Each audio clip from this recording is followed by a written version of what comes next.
Good morning. আজকে দেখো কতটা কুয়াশা পড়েছে। এখন বাজে 10:30, এখনও সূর্য মামার দেখা নেই। তা আমি যাব এখন ক্রান্তিতে। আর এদিকে ময়শ্চারাইজারটা ব্যবহার করার পরে মনে পড়েছে যে আমি ক্যামেরা অন করিনি। আর আজকে আমি এই ছেঁড়া ফাটা জিন্সটা পরে যাব। আসলে আমি বরমশাইকে বললাম যে আমি কি পরে যাব। ও আমাকে বললো এই ঠান্ডার মধ্যে তাহলে জিন্সই পরে যাও, এটাই ভালো হবে। তো চলো আগে রেডি হই। তো দেখো এই টপটার সাথে এই জিন্সটা পরেছি আর ভিতরে একটা লেগিংস পরেছি যেহেতু ঠান্ডা। আর এই সোয়েটারটা আমি আজকে পরবো। এটা আমাকে মা এই বছর কিনে দিয়েছে। আসলে আমার না সব সোয়েটার কলকাতা থেকে আসার পরে দেখে আমার প্রত্যেকটা সোয়েটার 4-5টা সোয়েটার সব কটা ইঁদুরে কেটে ফেলেছে।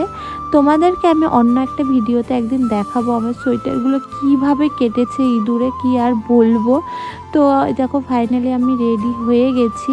আর এই সোয়েটারটা না দোকানে আগের বার উঠিয়েছিল, এইবার এখনও সোয়েটার উঠায়নি। আমি যখন নিয়েছিলাম তো এক পিসই ছিল, একটা কালারই ছিল, ঠেকাই পরে নিয়েছিলাম। তো নেওয়ার পরে এখন তো পরে দেখলাম যে না ভালোই লাগছে, তো অতটা খারাপ লাগছে না। আর আজকে ফার্স্ট পরলাম এই সোয়েটারটা। তো এখন মার কাছে দেখো আমি টাকা চাচ্ছিলাম ভাড়ার জন্য।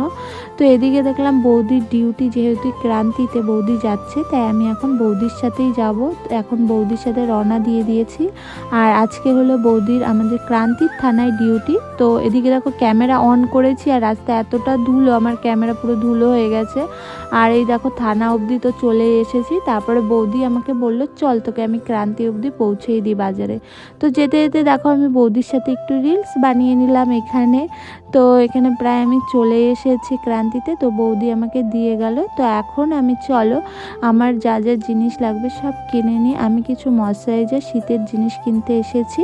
তো গাইস কেনার পরে আমি টোটোতে উঠে পড়েছি, সব কিছু কিনে নিয়েছি। এখন আমি বাড়ি যাচ্ছি। তো ভিডিওটা ভালো লাগলে একটা লাইক করে দিও।